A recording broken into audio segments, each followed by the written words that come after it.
اور پھر پرسوں صبح کا ناشتہ۔ فیصل نے کہنا شروع کیا، ارے خواہ میری بھوک کو نظر لگا رہے ہو، میں تو کھاتا ہی کچھ نہیں۔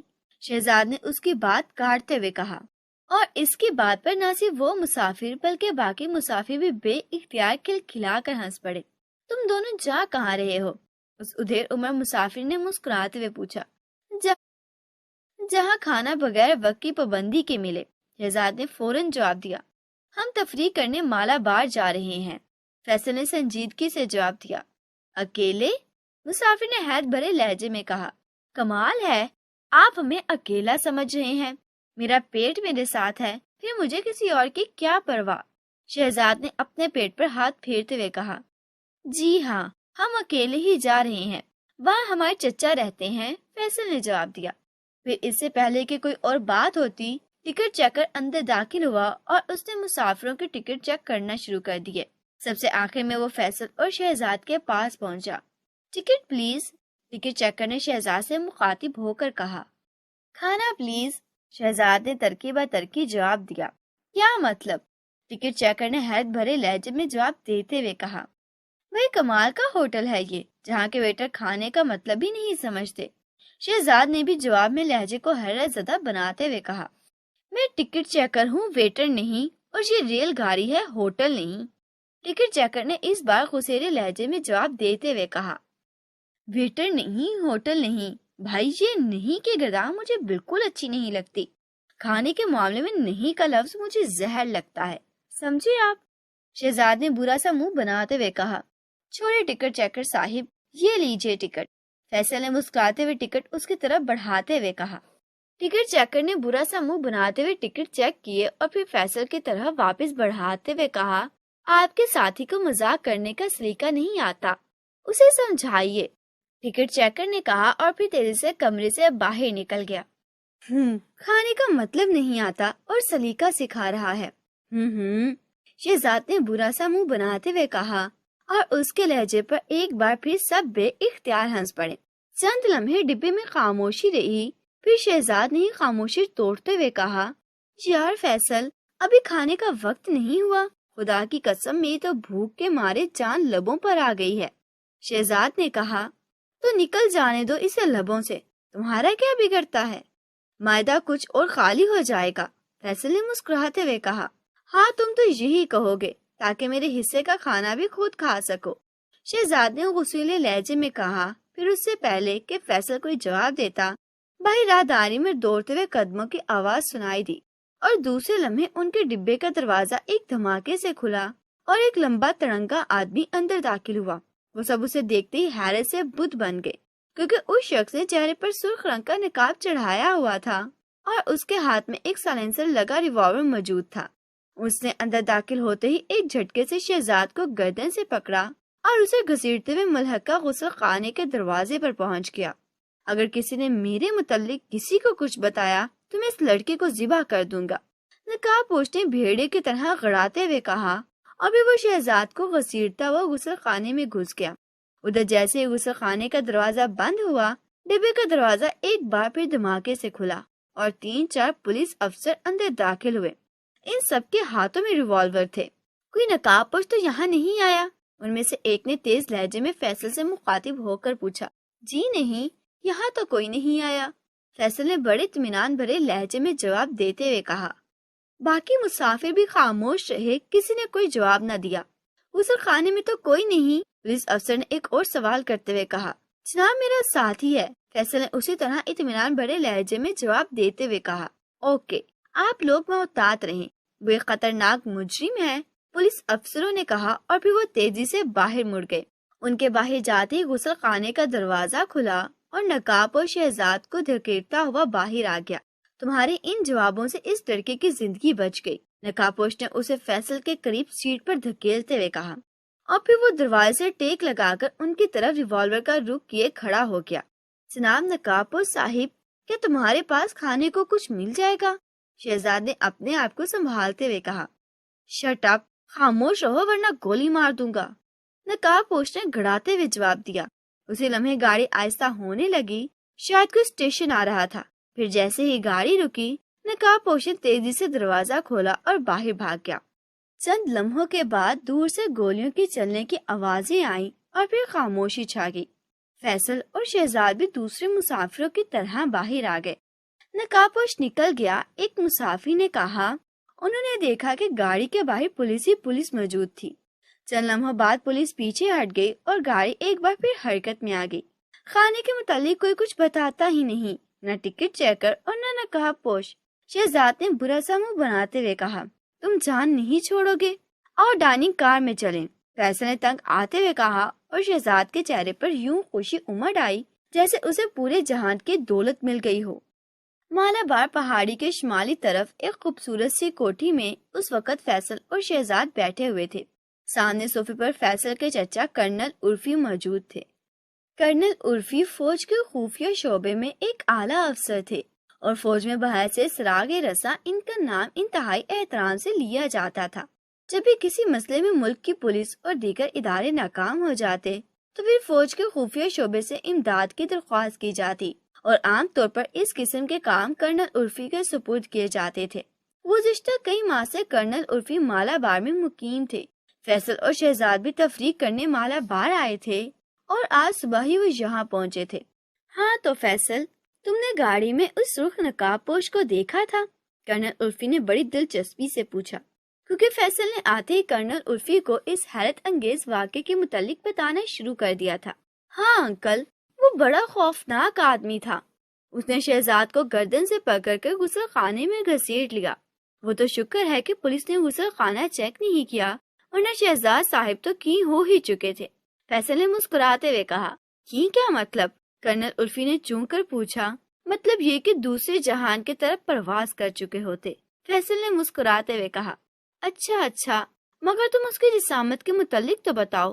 کرنل عرفی نے سر ہلاتے ہوئے کہا، بس لمبا تڑنگا آدمی تھا، سر کے بال سیدھے کھڑے ہوئے تھے، سیاہ رنگ کا چست لباس پہنا ہوا تھا۔ فیصل نے جواب دیا، انکل، اگر آپ مجھے ابھی کچھ کھانے کو دینے کا وعدہ کریں تو ایک خاص بات بتاؤں۔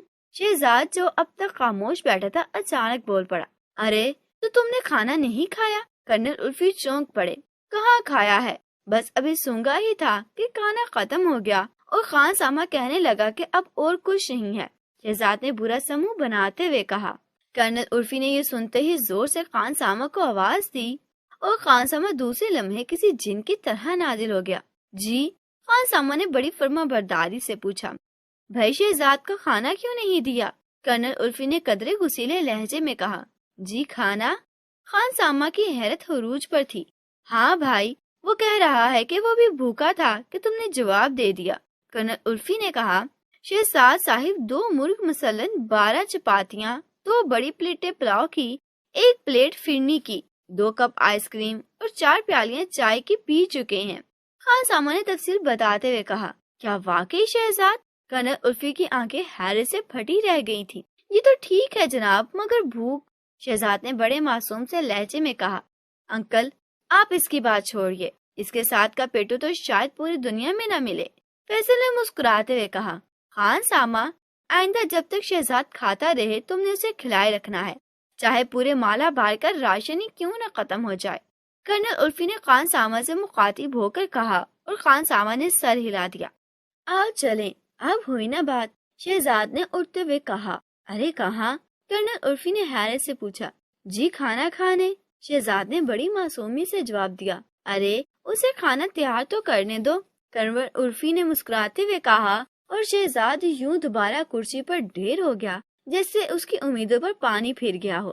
تم جاؤ خان سامہ اور شہزاد صاحب کے لیے کھانا تیار کرو، کرنل عرفی نے خان سامہ سے مخاطب ہو کر کہا، اور وہ سر ہلا کر کمرے سے باہر نکل گیا۔ ہاں تو شہزاد، تم نقاب پوش کے بارے میں کوئی خاص بات بتا رہے تھے، کرنل عرفی نے اشتیاق امیز لہجے میں پوچھا۔ بات یہ ہے انکل کہ جب اس نقاب پوش نے مجھے پکڑا تو مجھے بے حد بھوک لگی ہوئی تھی، اور پھر میری نظر اس کی کلائی پر پڑی۔ اس کی کلائی پر ایک عجیب و غریب قسم کی مچھلی بنی ہوئی تھی، ایسی مچھلی جس کی دم اس کے منہ میں تھی۔ بس اس وقت میرا جی چاہا تھا کہ کاش یہ مچھلی حقیقی ہوتی تو میں اسے کھا جاتا۔ شہزاد نے تفصیل بتاتے ہوئے کہا، اوہ مچھلی جس کی دم اس کے منہ میں تھی، اوہ تو وہ نقاب پوش یقیناً وہی ہے جس کی مجھے تلاش ہے۔ کرنل عرفی نے دانتوں سے ہونٹ کاٹتے ہوئے کہا، کیا مطلب انکل؟ کچھ ہمیں بھی بتائیے، فیصل اور شہزاد دونوں نے چونک کر کہا۔ یہ تمہارے بتانے کی بات نہیں، کرنل الفی نے جواب دیا۔ اب انہوں نے اپنے آپ کو قدرے سنبھال لیا تھا، مگر جب ان دونوں نے بے حد اصرار کیا تو کرنل الفی بتانے پر مجبور ہو گئے۔ بات یہ ہے کہ ہمارے ملک میں ایک پر اصرار گروہ کام کر رہا ہے، یہ ہمارے دفاعی راز چرانا چاہتے ہیں۔ اس گروہ کا نشان مچھلی ہے، اور یہ بات بھی معلوم ہوئی ہے کہ اس گروہ کا سرگنا کوئی انتہائی خطرناک آدمی ہے، اور اس کی نشانی یہ ہے کہ اس کی کلائی پر جو مچھلی کھدی ہوتی ہے، اس کی دم اس کے منہ میں ہے۔ مجھے معلوم ہوا تھا کہ اس گروہ کا ہیڈ کوارٹر مالا بار کی پہاڑیوں میں ہے، اس لیے میں یہاں آ گیا تھا۔ اس گروہ کے سب آدمی ہم نے گرفتار کر لیے ہیں، مگر اس کا سرگنا ہتھے نہیں چڑھ رہا، اور جب تک وہ سرگنا ہاتھ نہ آئے اس گروہ کا خاتمہ نہیں ہو سکتا۔ کرنل الفی نے تفصیل سے بتاتے ہوئے کہا، مگر انکل، وہ سرگنا جو کھلے عام نقاب پہنے گاڑی میں کیا کرتا پھر رہا تھا، اور پھر پولیس بھی اس کے پیچھے تھی، فیصل نے کہا۔ میرا خیال ہے کہ وہ بھوکا ہوگا، اس لیے گاڑی میں کھانا کھانے گیا ہوگا، شہزاد نے جواب دیتے ہوئے کہا۔ اسی بات پر تو میں حیران ہو رہا ہوں۔ بہرحال میں ابھی پتہ کرتا ہوں، کرنل الفی نے کہا، اور پھر وہ اٹھ کر تیز تیز قدموں سے باہر چلے گئے۔ شہزاد، ابھی کھانا تیار ہونے میں بہت دیر ہے، کیوں نہ چل کر پہاڑی کی سیر کی جائے، فیصل نے تجویز پیش کرتے ہوئے کہا۔ ارے ہاں، یہاں ہوٹل وغیرہ بھی تو ہوں گے، چلو کچھ تھوڑا سا کھا پی بھی لیں گے، شہزاد نے اٹھتے ہوئے کہا۔ ہاں ہاں، ضرور کھا پی لیں گے، فیصل نے ہنستے ہوئے کہا، اور پھر وہ دونوں تیز تیز چلتے کوٹھی کے گیٹ سے باہر آ گئے۔ یہ ایک بڑی سی غار تھی، جس کے دہانے پر ایک بڑا سا پتھر یوں ٹکا ہوا تھا کہ روشنی کی ایک کرن بھی اندر نہ آ رہی تھی۔ غار میں ایک بڑا سا پیٹرومیکس لیمپ جل رہا تھا، اور غار میں ایک طرف کھانے کے بے شمار ڈبے موجود تھے، جبکہ اس کے دہانے کے قریب 3 افراد فرش پر بیٹھے ہوئے تھے۔ وہ تینوں ہی غیر ملکی تھے، اور ان کے درمیان میں ایک نقشہ رکھا ہوا تھا۔ مارٹن، دیکھو، یہ سرخ رنگ کا نشان ہی ہماری مطلوبہ جگہ ہو سکتی ہے، ایک غیر ملکی نے دوسرے سے مخاطب ہو کر کہا۔ ہاں، لگتا تو ایسا ہی ہے، مگر ہمیں وہاں حملہ کرنے سے پہلے باس کا انتظار کر لینا چاہیے، مارٹن نے جواب دیا۔ ظاہر ہے باس کی اجازت کے بغیر ایسا ہو ہی نہیں سکتا۔ ویسے باس نے ہمت اور دلیری کی انتہا کر دی ہے، اس نے دن کی روشنی میں گاڑی میں موجود اعلیٰ فوجی افسر کو قتل کر کے اسے نقشہ حاصل کر لیا، اور پھر بچ بچا کر نکل آنے میں بھی کامیاب ہو گیا، پہلے والے غیر ملکی نے فخر امیز لہجے میں کہا۔ باس کی یہی خوبیاں تو ہیں جن کی وجہ سے وہ آج تک پکڑا نہیں گیا، اس قدر ہمت اور دلیری ظاہر ہے کسی اور کے بس کی نہیں، مارٹن نے جواب دیا۔ ویسے باس نے بہت بڑا رسک اٹھایا تھا، اس گاڑی میں اس اعلیٰ فوجی افسر کی حفاظت کے لیے بے شمار پولیس موجود تھی، اگر باس پکڑا جاتا تو، تیسرے غیر ملکی نے پہلی بار زبان کھولتے ہوئے کہا۔ باس تو چھلاوا ہے چھلاوا، کارٹر، اسے بھلا کون پکڑ سکتا ہے، مارٹن نے کہا۔ پھر اس سے پہلے کہ اس کی بات کا کوئی جواب دیتا، غار میں سیٹی بجنے کی ہلکی سی آواز گونجی، اور ان تینوں نے چونک کر قریب پڑے ایک بڑے سے ٹرانسمیٹر کی طرف دیکھا، جس پر موجود چھوٹا سا بلب تیزی سے جل بجھ رہا تھا۔ مارٹن نے پھرتی سے ٹرانسمیٹر کا ایک بٹن دبا دیا، اور دوسرے لمحے غار میں ایک ہلکی سی آواز گونجنے لگی۔ باس اسپیکنگ، میں پوائنٹ پر آ رہا ہوں، دروازہ کھول دو، اوور۔ دوسری طرف سے باس کی آواز سنائی دی، اور مارٹن نے پھرتی سے بٹن آف کر دیا، اور پھر وہ اٹھ کر غار کے دانے کی طرف بڑھ گیا۔ اس نے ایک دیوار کی جڑ میں پڑا ہوا پتھر ہٹایا تو اس کے پیچھے ایک چھوٹا سا بٹن موجود تھا۔ مارٹن نے اس بٹن کو دبا دیا، اور پھر واپس اپنی جگہ پر آ گیا۔ چند لمحوں بعد باہر قدم کی آہٹ ابھری، اور دوسرے لمحے وہ پتھر غار کے دہانے سے کسی دروازے کی طرح ہٹتا چلا گیا۔ دوسرے لمحے ایک لمبا تڑنگا قومی ہیکل آدمی اندر داخل ہوا، اس کے چہرے پر سرخ رنگ کا نقاب موجود تھا۔ اس کے اندر آتے ہی دروازہ خود بخود بند ہو گیا۔ ہیلو، باس نے کہا۔ یس باس، ان تینوں نے احتراماً کھڑے ہوتے ہوئے کہا۔ بیٹھو، نقاب پوش نے کہا، اور پھر وہ خود بھی نیچے بیٹھ گیا، اور اس کے بیٹھتے ہی وہ تینوں بھی بیٹھ گئے۔ تم نے نقشہ دیکھ لیا ہے؟ نقاب پوش نے پوچھا۔ یس باس، اس میں موجود سرخ نشان ہی ہماری مطلوبہ جگہ ہو سکتی ہے، مارٹن نے کہا۔ ہاں، تم نے صحیح سمجھا ہے، میں نے اس جگہ کا جائزہ کر لیا ہے۔ یہ پہاڑی کے شمال کی طرف ایک چھوٹی سی کوٹھی ہے، جس میں ایک کرنل الفی نام کا شخص رہتا ہے۔ ہمیں آج رات اس کوٹھی پر حملہ کرنا ہے، باس نے کہا۔ اوکے باس، ہم تیار ہیں، مارٹن نے جواب دیا۔ میری بات اب غور سے سنو، آج رات 12 بجے تم تینوں یہاں سے نکلو گے اور اس کوٹھی کے قریب سرخ چھت والی کوٹھی کے قریب پہنچو گے۔ میں تمہیں وہیں ملوں گا اور باقی تفصیلات وہیں بتاؤں گا۔ بس یہ یاد رکھنا کہ ہماری مطلوبہ کوٹھی کی چھت سبز رنگ کی ٹائلوں سے بنی ہوئی ہے، ایسا نہ ہو کہ تم لوگ کہیں غلط جگہ پر پہنچ جاؤ۔ نقاب پوش نے کہا۔ آپ بے فکر رہیں جناب، ہم صحیح وقت پر پہنچ جائیں گے، مارٹین نے جواب دیا۔ اور سنو، پوری طرح تیار ہو کر آنا، ہو سکتا ہے کہ وہاں کسی بڑے مقابلے کا سامنا کرنا پڑ جائے، نقاب پوش نے کہا۔ آپ بے فکر رہیں جناب، مارٹین نے جواب دیا۔ اوکے، باس نے کہا، اور پھر وہ اٹھ کر غار کے دہانے کی طرف چل دیا۔ فیصل اور شہزاد کوٹھی سے نکل کر گھومتے پھرتے پہاڑی کی جنوبی طرف نکل آئے۔ اس طرف مکانات نہیں تھے اور ہر طرف چھوٹی چھوٹی جھاڑیاں کثرت سے موجود تھی۔ یار فیصل، تمہیں کیا ہو گیا ہے؟ کیا مجھے بھوکے مارنے کا ارادہ ہے؟ شہزاد نے برا سا منہ بناتے ہوئے کہا۔ شش، فیصل نے اچانک ہونٹے پر انگلی رکھتے ہوئے کہا، اور اس کے ساتھ ہی اس نے شہزاد کو بازو سے پکڑ کر ایک جھاڑی کے پیچھے گھسیٹ لیا۔ کوئی آدمی نیچے جھاڑیوں کے پیچھے حرکت کر رہا ہے۔ فیصل نے دور گہرائی میں موجود جھاڑیوں کی طرف اشارہ کرتے ہوئے کہا، کہیں بیٹھا کھانا تو نہیں کھا رہا؟ شہزاد نے بڑے رازدارانہ انداز میں پوچھا۔ خاموش رہو، مجھے دال میں کالا نظر آ رہا ہے، فیصل نے بڑے سنجیدہ لہجے میں کہا۔ دال؟ کہاں ہے دال؟ اس بھوک میں تو دال بھی مرغ مسلم سے لذیذ لگتی ہے۔ شہزاد دال کا نام سنتے ہی اچھل پڑا۔ فیصل نے کوئی جواب نہ دیا، وہ خاموشی سے انہی جھاڑیوں کو دیکھتا رہا، اور پھر چند لمحوں بعد وہ چونک پڑا۔ اس نے ایک لمبے تڑنگے شخص کو ایک جھاڑی کی اور سے نکل کر آتے دیکھا۔ اس شخص نے سیاہ رنگ کا سوٹ پہن رکھا تھا اور اس کے ہاتھ میں ایک رائفل تھی۔ وہ بڑے اطمینان سے جھاڑیاں پھلانگتا ہوا اوپر چوٹی کی طرف بڑھا چلا جا رہا تھا۔ یہ تو کوئی شکاری لگتا ہے، شاید اس نے کوئی خرگوش مارا ہو اور پھر اسے بھون کر وہاں کسی جھاڑی کے پیچھے رکھایا ہو، شہزاد نے پر امید لہجے میں کہا۔ شہزاد، کھانا کھانے کے علاوہ تمہارا ذہن اور کچھ نہیں سوچ سکتا؟ اس آدمی کی چال ڈھال دیکھو، مجھے یوں لگتا ہے جیسے اسے کہیں دیکھا ہوا ہے، فیصل نے بڑبڑاتے ہوئے کہا۔ ضرور دیکھا ہوگا، شاید کسی ہوٹل میں بیڑا ہو اور اسے ہمیں کھانا لا کر دیا ہو، شہزاد نے بڑے اطمینان سے سر ہلاتے ہوئے کہا۔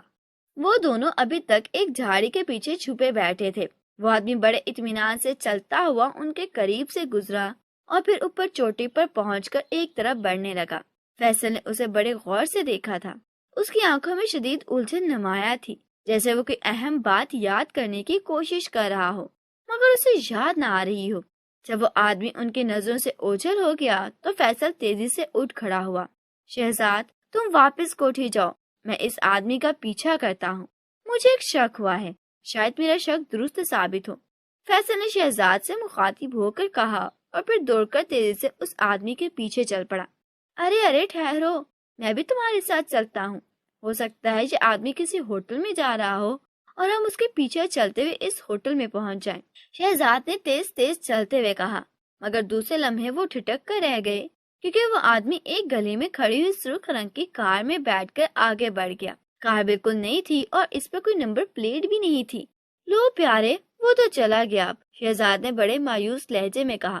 کوئی بات نہیں، ہم اب وہاں چل کر دیکھتے ہیں جہاں یہ جھاڑی کے پیچھے چھپا ہوا تھا، فیصل نے کہا، اور پھر واپس مڑ گیا۔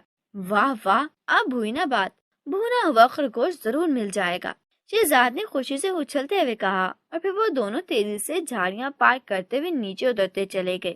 فیصل اندازے کے مطابق اس جگہ جا کر رک گیا جہاں اس کے خیال کے مطابق وہ آدمی چھپا ہوا تھا، مگر وہاں ہر طرح سوائے جھاڑیوں کے اور کچھ نہیں تھا۔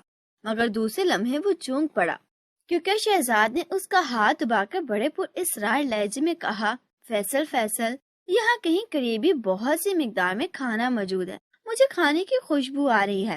کھانا؟ اور یہاں؟ تمہارا تو دماغ خراب ہو گیا ہے، فیصل نے برا سا منہ بناتے ہوئے کہا۔ نہیں یار، یہاں قریبی کھانے کا انبار موجود ہے، میری ناک کھانے کے معاملے میں دھوکہ نہیں دے سکتی، شہزاد نے ناک سے زور زور سے سانس لیتے ہوئے کہا۔ تو پھر ڈھونڈو کھانا، میں تو تھک گیا ہوں، فیصل نے بیزاری سے کہا، اور پھر ایک پتھر پر بیٹھ گیا۔ شہزاد کی حالت البتہ اس سے مختلف تھی۔ وہ یوں چکنا دکھائی دے رہا تھا جیسے شکاری کو شکار کی بو مل گئی ہو۔ وہ بڑی تیز نظروں سے ادھر ادھر دیکھ رہا تھا اور پھر اس نے جھک کر ایک جگہ اپنی ناک زمین کے قریب لگائی اور پھر یوں ہی جھکے جھکے وہ آگے بڑھتا چلا گیا۔ چند لمحوں بعد وہ ایک جھاڑی کے قریب جا کر رک گیا۔ اس کے چہرے پر یکدم خوشیوں کے آبشار سے بہنے لگی اور وہ زور زور سے سانس لے رہا تھا، اور پھر اس نے فیصل کی طرف دیکھتے ہوئے زور زور سے ہاتھ ہلانا شروع کر دیا۔ جلدی آؤ، یہاں کھانا موجود ہے، میں سچ کہہ رہا ہوں۔ ساتھ ہی شہزاد نے زور زور سے چیخنا شروع کر دیا۔ فیصل اٹھ کر تیزی سے شہزاد کی طرف بھاگا، اور پھر جیسے ہی وہ اس کے قریب پہنچا اچانک ٹھٹک کر رہ گیا، کیونکہ وہاں ایک بڑے پتھر کے سوا کچھ نہیں تھا۔ کہاں ہے کھانا؟ بلی کو خواب چھچڑوں کے، فیصل نے برا سا منہ بناتے ہوئے کہا۔ میں سچ کہہ رہا ہوں فیصل، یہاں بے شمار کھانا موجود ہے، اب وہ یہ ہے کہاں، یہ ڈھونڈنا تمہارا کام ہے، شہزاد نے بڑے پر اعتماد لہجے میں کہا۔ فیصل چند لمحے خاموش رہا، اس کی تیز نظریں اس پتھر پر جمی ہوئی دکھائی دی۔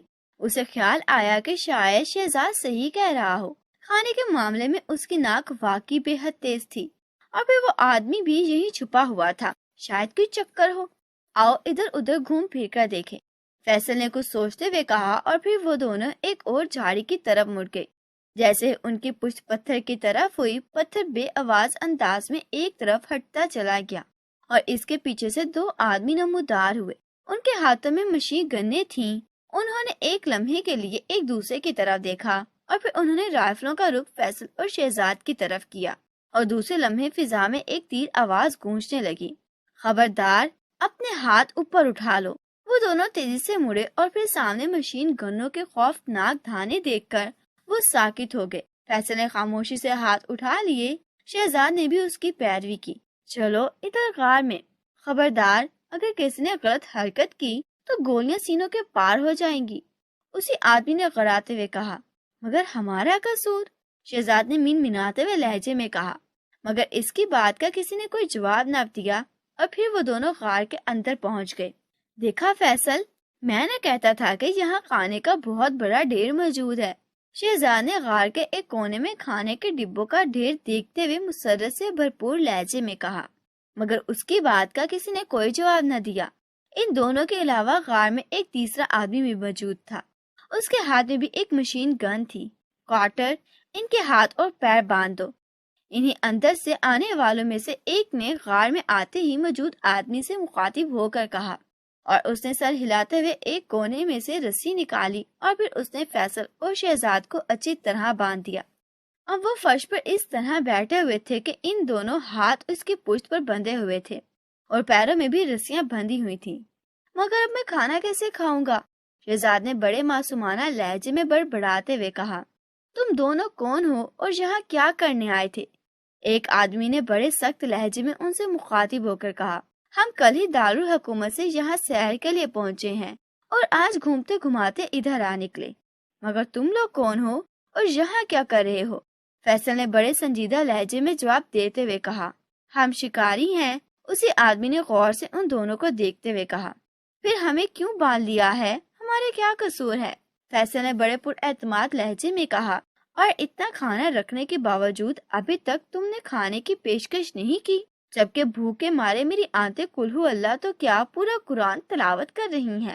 شہزاد نے بڑے اشتیاق امیز لہجے میں اس کونے کی طرف دیکھتے ہوئے کہا جہاں کھانے کے ڈبوں کے ڈھیر پڑے ہوئے تھے۔ تم دونوں مالا بار میں کہاں رہتے ہو؟ اس آدمی نے سوچتے ہوئے کہا۔ اپنے انکل کی کوٹھی میں، کرنل عرفی میرے انکل ہیں، فیصل نے جواب دیا۔ اوہ، تم کرنل عرفی کے بھتیجے ہو؟ اسی کرنل عرفی کے جس کی کوٹھی کی چھت سبز رنگ کی ٹائلوں سے بنی ہوئی ہے؟ اس آدمی نے یوں حیرت بھرے لہجے میں کہا جیسے اسے اپنی ہی بات پر یقین نہ آ رہا ہو۔ ہاں ہاں، وہی کرنل عرفی۔ کیوں، کیا بات ہے؟ کیا تم انہیں جانتے ہو؟ فیصل نے بھی چونکتے ہوئے کہا۔ اسے ہم نہیں جانیں گے تو اور کون جانے گا؟ اس آدمی نے جواب دیا، اور پھر وہ مڑ کر قریب پڑے ٹرانسمیٹر کی طرف متوجہ ہو گیا۔ اس نے اس کی نوب گھمائی اور پھر ایک بٹن دبا دیا۔ دوسرے لمحے ٹرانسمیٹر میں سے سیٹی کی ہلکی ہلکی آواز نکلنے لگی، اور اس پر موجود ایک سرخ رنگ کا بلب جل اٹھا۔ چند لمحوں بعد بلب کا رنگ سبز ہو گیا، اور اس کے ساتھ ہی ایک رخت آواز گونجی۔ Hello, one speaking over, Martin speaking, boss over. اس آدمی نے اپنا نام بتاتے ہوئے جواب دیا۔ یس مارٹن، کیا بات ہے؟ اوور، دوسری طرف سے سخت لہجے میں پوچھا۔ ہاں کرنل عرفی کا بھتیجا ہمارے پاس موجود ہے اور وہ اس کا ساتھی، ہم نے انہیں غار کے دھانے پر سے پکڑا ہے، اوور۔ مارٹن نے جواب دیا۔ کیا کہا؟ کرنل عرفی کا بھتیجا؟ وہ وہاں کیسے پہنچ گیا؟ اوور۔ باس کا لہجہ پہلے سے زیادہ سخت ہو گیا اور اسے اس میں تعجب کی لہریں بھی موجود تھی۔ معلوم نہیں جناب، انہیں پکڑنے پر ہمیں معلوم ہوا کہ وہ کرنل عرفی کا بھتیجا ہے، اوور۔ مارٹن نے جواب دیا۔ دوسری طرف سے چند لمحے خاموشی رہی، پھر باس کی آواز گونجی۔ بہت خوب، میں اب اپنا پلان بدل رہا ہوں۔ اب ہمیں کوٹھی پر حملہ کرنے کی ضرورت نہیں رہی، میں خود وہیں آ رہا ہوں، اوور۔ یس باس، اوور، مارٹن نے جواب دیا۔ اوور اینڈ آل، باس نے جواب دیا اور اس کے ساتھ ہی ٹرانسمیٹر کا بلب بجھ گیا۔ مارٹن نے ٹرانسمیٹر کا بٹن آف کر دیا۔ تمہیں انکل عرفی سے کیا کام ہے؟ فیصل نے مارٹن سے مخاطب ہو کر کہا۔ یہ باس آ کر بتائے گا، مارٹن نے دھیرے سے مسکراتے ہوئے جواب دیا۔ کیا اس کے آنے پر کھانا مل جائے گا؟ شہزاد نے بڑے اشتیاق امیز لہجے میں پوچھا۔ تم بھوکے ہو؟ مارٹن نے اس کی طرف غور سے دیکھتے ہوئے کہا۔ ہاں، یقین نہ آئے تو میرے پیٹ پر کان رکھ کر سن لو، تمہیں فریادوں کی آوازیں سنائی دیں گی، شہزاد نے جواب دیا۔ اوکے، مارٹن نے کہا اور پھر وہ اٹھ کر غار کے کونے کی طرف گیا۔ اس نے کھانے کا ایک ڈبہ اٹھا کر شہزاد کے سامنے رکھا اور پھر اس کے ہاتھ کھول دیے۔ ہاتھ کھلتے ہی شہزاد ندیدوں کی طرح کھانے پر ٹوٹ پڑا۔ کرنل عرفی اپنے ڈرائنگ روم میں بیٹھے ایک کتاب کے مطالعے میں مصروف تھے۔ خان سامہ نے کئی بار آ کے کھانا تیار ہونے کی اطلاع دی تھی، مگر وہ فیصل اور شہزاد کا انتظار کر رہے تھے، جو صبح سے سیر کے لیے نکلے تھے اور ابھی تک واپس نہیں لوٹے تھے۔ اسی لمحے ان کے قریب پڑے ٹیلی فون کی گھنٹی بج اٹھی۔ انہوں نے چن کر ٹیلی فون کی طرف دیکھا اور پھر ریسیور اٹھا لیا۔ یس، کرنل عرفی نے بڑے سنجیدہ لہجے میں کہا۔ کرنل عرفی؟ دوسری طرف سے ایک بھاری سی لہجے میں کسی نے پوچھا۔ یس، بول رہا ہوں، کرنل عرفی نے حیرت بھرے لہجے میں کہا۔ کہ تمہارا کوئی بھتیجا فیصل بھی ہے؟ دوسری طرف سے بولنے والے کا لہجہ کرک تھا۔ ہاں ہاں، کیا ہوا؟ خیریت تو ہے؟ کرنل عرفی فیصل کا نام سن کر چونک پڑے۔ ابھی تک تو خیریت ہے، مگر آئندہ کا انحصار تم پر ہے، دوسری طرف سے کہا گیا۔ کیا مطلب؟ میں سمجھا نہیں، کرنل عرفی نے الجھے ہوئے لہجے میں کہا۔ سنو کرنل عرفی، تمہارا بھتیجا اور اس کا دوست ہمارے پاس ہے اور ہم نے یہ فیصلہ کیا ہے کہ تمہارے بھتیجے کے جسم کا ایک ایک عضو علیحدہ علیحدہ کر کے تمہیں تحفے کے طور پر بھیجتے ہیں۔ دوسری طرف سے جواب ملا۔ مگر کیوں؟ تم کون بول رہے ہو؟ کیا تم پاگل ہو؟ کرنل عرفی غصے سے پھٹ پڑے۔ تو تم جو چاہے کہہ لو، مگر میرا یہ فیصلہ آخری ہے۔ البتہ اس میں ایک شرط پر لچک پیدا ہو سکتی ہے۔ اگر تم ریڈ بک ہمارے حوالے کر دو تو تمہارا بھتیجا اور اس کا دوست صحیح سلامت تمہیں مل سکتے ہیں۔ دوسری طرف سے کہا گیا۔ ریڈ بک؟ وہ کیا ہوتی ہے؟ کرنل عرفی نے دانتوں سے ہونٹ کاٹتے ہوئے کہا۔ یہ تم ہم سے بہتر سمجھ سکتے ہو۔ تم ہمیں 1 گھنٹے بعد دوبارہ فون کریں گے اور اگر تم نے ہاں نہ کی تو پھر اس کے ٹھیک 1 گھنٹے بعد تمہیں تمہارے پیارے بھتیجے کا ایک بازو تحفے کے طور پر مل جائے گا اور اسی طرح ہر 1 گھنٹے بعد اس کا ایک ایک عضو تمہیں ملتا رہے گا۔ خدا حافظ، دوسری طرف سے کہا گیا اور اس کے ساتھ ہی ٹیلی فون بے جان ہو گیا۔ کرنل عرفی نے بڑے ڈھیلے ہاتھوں سے ریسیور رکھ دیا۔ وہ سارا کھیل سمجھ گیا تھا۔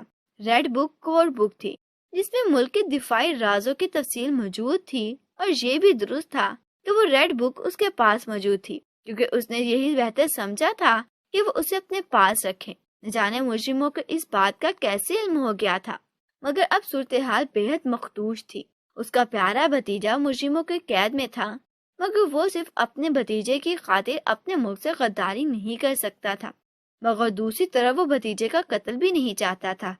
وہ کافی دیر تک بیٹھا کچھ سوچتا رہا اور پھر اچانک ایک منصوبہ اس کے ذہن میں آ گیا اور اس کے چہرے پر اطمینان کے آثار ابھر آئے۔ شہزاد مارٹن کی منت سماعت کر کے 10 ڈبے کھانے کے کھا گیا، تب جا کر اس کے چہرے پر اطمینان کے آثار ابھرے۔ خدا کی پناہ، تم نے 10 آدمیوں کے برابر خوراک ایک ہی وقت کھا لی؟ مارٹن نے حیرت بھرے لہجے میں کہا۔ ہاں، کچھ گزارا ہو گیا ہے، شہزاد نے اطمینان بھرے لہجے میں پیٹ پر ہاتھ پھیرتے ہوئے کہا۔ پھر اس سے پہلے کوئی اس کی بات کا جواب دیتا، ٹرانسمیٹر سے سیٹی کی آواز گونجنے لگی۔ مارٹن نے چونک کر ٹرانسمیٹر کی طرف دیکھا اور پھر اس کا بٹن آن کر دیا۔ دروازہ کھولو، میں آ رہا ہوں، اوور۔